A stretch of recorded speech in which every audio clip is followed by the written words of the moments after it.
بسم اللہ الرحمن الرحیم۔ السلام علیکم، میں ہوں ندیم ریاض اور یہ آپ کا یوٹیوب چینل ہے اسلامک ہسٹری۔ اسلامی واقعات سے متعلق جاننے کے لیے دیکھتے رہیے ہمارا یوٹیوب چینل اسلامک ہسٹری۔ آج کی ویڈیو ام المومنین حفصہ بنت حضرت عمر فاروق رضی اللہ تعالی عنہ کے بارے میں ہے۔ ام المومنین حضرت حفصہ خلیفہ دوم حضرت عمر فاروق رضی اللہ تعالیٰ عنہ کی صاحبزادی تھی۔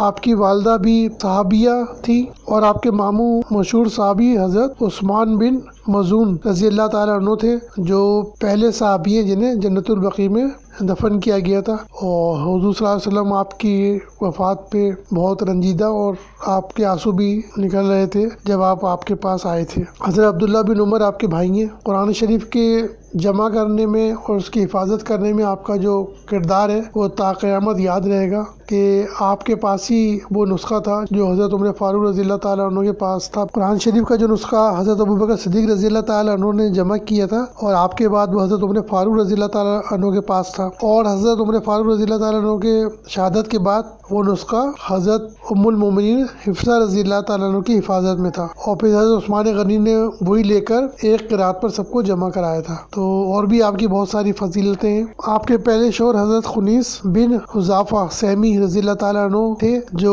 جلیل القدر صحابہ میں شامل تھے اور سابقین و اولین میں بھی شامل تھے۔ آپ نے حبشہ اور مدینے کی طرف ہجرت کی تھی، پھر آپ شہید ہوئے معرکہ بدر کے بعد، زخمی ہو گئے تھے کافی اور اس کی زخموں میں آپ کا وصال ہوا۔ اس کے بعد آپ کی شادی نبی کریم صلی اللہ علیہ وسلم سے ہوئی۔ تو شروع کرتے ہیں آج کی ویڈیو۔ ام المومنین حضرت حفصہ بنت حضرت عمر فاروق رضی اللہ تعالی عنہ۔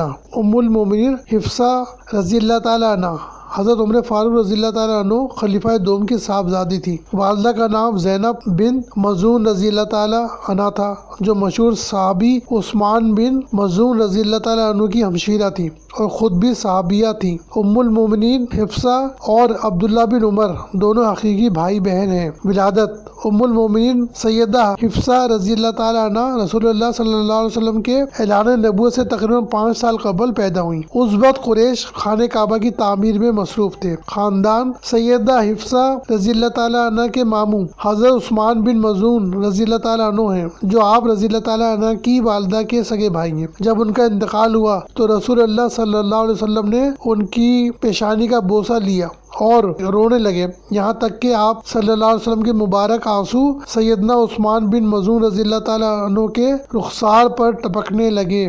آپ صلی اللہ علیہ وسلم نے فرمایا، تم اس دنیا سے اس طرح چلے گئے کہ اس کی کسی چیز سے بھی تعلق نہیں رکھا۔ آپ صلی اللہ علیہ وسلم نے انہیں سیف الصالح کے خطاب سے نوازا۔ آپ پہلے صحابی رسول ہیں جنہیں جنت البقیع میں دفن کیا گیا۔ ابتدائی تعلیم و تربیت: آپ رضی اللہ تعالیٰ عنہ نے جس گھر میں آنکھ کھولی، جرأت و عزیمت، بہادری اور شجاعت کا وہاں پر پہلے سے ہی بسیرا تھا۔ اس کے علاوہ یہ گھر مکہ کے ان گنے چنے گھروں میں شمار ہوتا ہے جو لکھنا پڑھنا جانتے تھے، اس لیے آپ نے بھی بچپن میں لکھنا پڑھنا سیکھ لیا تھا۔ مزید اخلاقی تربیت آپ کے والد گرامی سیدنا عمر فاروق رضی اللہ تعالیٰ عنہ نے فرمائی۔ قبول اسلام: آپ نے انہی دنوں میں اسلام قبول کیا جب آپ کے والد سیدنا عمر بن خطاب رضی اللہ تعالیٰ عنہ نے قبول فرمایا۔ اس وقت آپ کی عمر مبارک لگ بھگ 10 سال کی تھی۔ نکاح اول و ہجرت: آپ کا پہلا نکاح قبیلہ بنو سہم کے چشم و چراغ حضرت خنیس بن حذافہ سہمی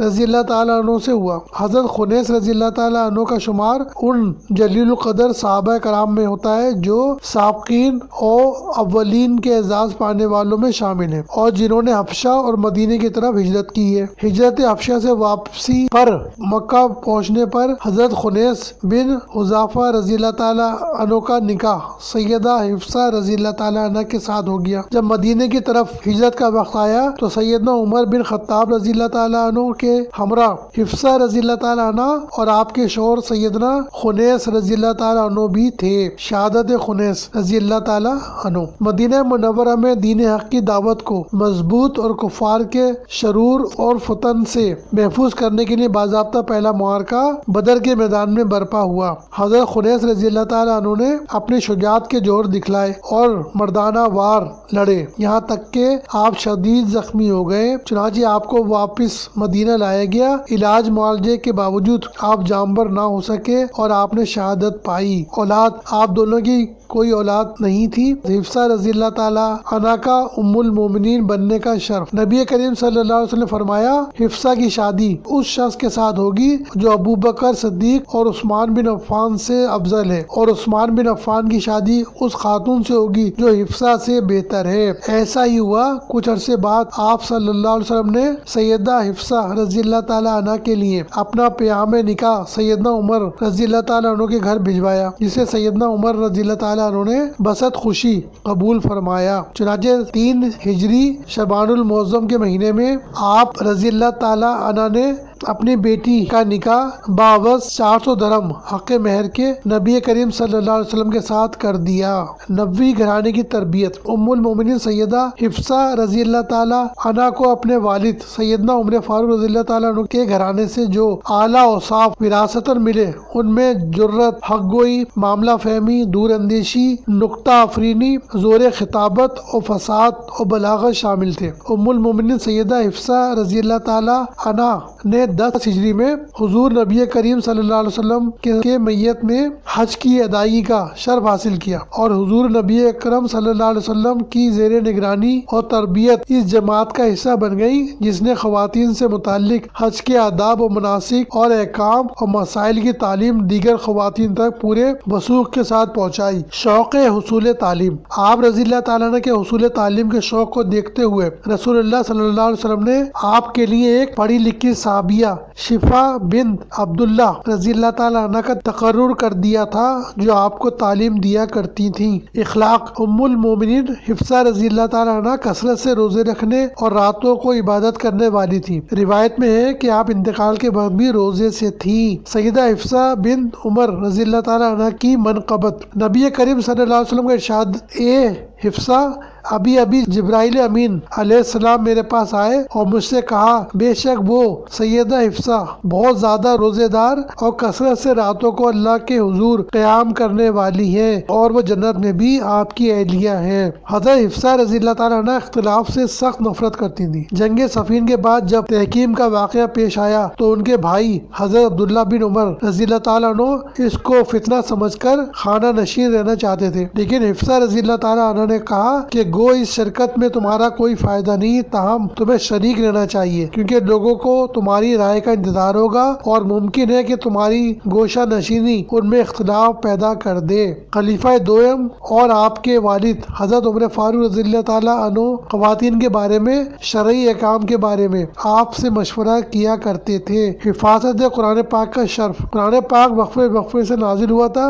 حضور نبی کریم صلی اللہ علیہ وسلم نے اپنی حیات مقدسہ کے دوران ہی اس بات کا اہتمام فرما دیا تھا کہ جو ہی آیت مبارکہ نازل ہوتی انہیں متعلقہ صورت میں شامل کر کے احاطہ تحریر میں لایا جائے۔ دوسرے کاتبین وحی کے ساتھ یہ ذمہ داری سیدہ حفصہ رضی اللہ تعالیٰ عنہ کے بھی سپرد تھی، کیونکہ وہ لکھنا سیکھ چکی تھی، لہٰذا سرور کونین صلی اللہ علیہ وسلم کی ہدایت کے مطابق نازل شدہ آیات مبارکہ کو اپنے پاس موجود قرآنی نسخے میں درج کر لیتی تھی۔ سیرت نگاروں کے مطابق رسول عربی صلی اللہ علیہ وسلم نے اپنی حیات مبارکہ میں ہی قرآن مجید کے تمام کتابت شدہ اجزاء یکجا کر کے اپنی زوجہ اطہر سیدہ حفصہ رضی اللہ تعالیٰ عنہ کے پاس رکھوا دیے تھے جو تا حیات ان کے پاس رہے۔ سیدنا انس بن مالک رضی اللہ تعالیٰ عنہ بیان کرتے ہیں کہ سیدنا عثمان غنی رضی اللہ تعالیٰ عنہ کے پاس بن یمان رضی اللہ تعالیٰ عنہ تشریف لائے، جو کہ آرمینیا اور آذربائیجان کو فتح کرنے کے لیے اہل عراق کے ساتھ مل کر شامیوں سے جہاد کر رہے تھے۔ سیدنا حذیفہ رضی اللہ تعالیٰ عنہ کو لوگوں کے قرآن کریم میں اختلاف کرنے کے رویے نے گھبراہٹ میں ڈال دیا تھا۔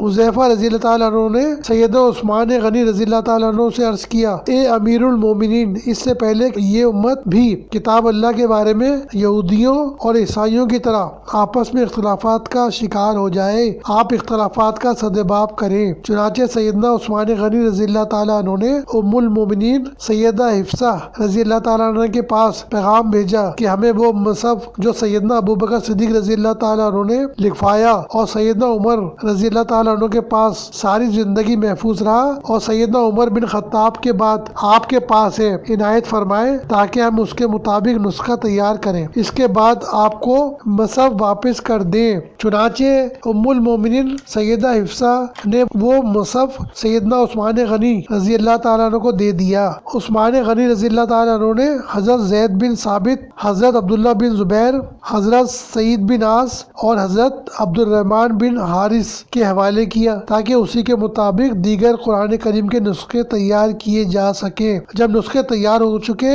تو سیدنا عثمان غنی رضی اللہ تعالیٰ عنہ نے وہ مصحف ام المومنین حفصہ رضی اللہ تعالیٰ عنہ کو واپس کر دیا۔ اب تا قیامت ام المومنین سیدہ حفصہ رضی اللہ تعالیٰ عنہ کا بار احسان ایسا ہے جس پر مسلمانوں کی گردنیں جھکی ہوئی ہیں۔ روئے زمین پر جب بھی کوئی شخص قرآن کریم کی تلاوت کرے گا تو سیدہ حفصہ رضی اللہ تعالیٰ عنہ کا احسان بھی یاد آئے گا۔ سفر آخرت اور اپنا مال صدقہ کرنا۔ وصال سے قبل آپ نے اپنا مال صدقہ کر دیا اور جائیداد وقف کر دینے کی وصیت فرمائی۔ ماہ شعبان المعظم 45 ہجری کو مدینہ منورہ میں روزے کی حالت میں 63 برس کی عمر میں انتقال فرمایا۔ آپ کی تدفین جنت البقیع میں دیگر ازواج مطہرات کے پہلو میں کی گئی۔ یہ امیر معاویہ کی حکومت کا زمانہ تھا۔ مروان نے جو اس وقت مدینہ کے گورنر تھے نماز جنازہ پڑھائی اور کچھ دور تک جنازے کو کندھا دیا۔ اس کے بعد حضرت ابو ہریرہ رضی اللہ تعالیٰ عنہ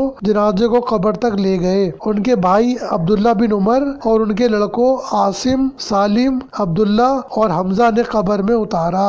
یہ تھی حضرت ام المومنین حفصہ بن حضرت عمر فاروق رضی اللہ تعالیٰ عنہ کے بارے میں ویڈیو۔ اسی طرح کی اسلامی ویڈیو دیکھنے کے لیے سبسکرائب کیجیے، لائک کیجیے ہمارا چینل اسلامی ہسٹری۔ ملتے ہیں انشاءاللہ ایک نئی ویڈیو کے ساتھ۔ السلام علیکم۔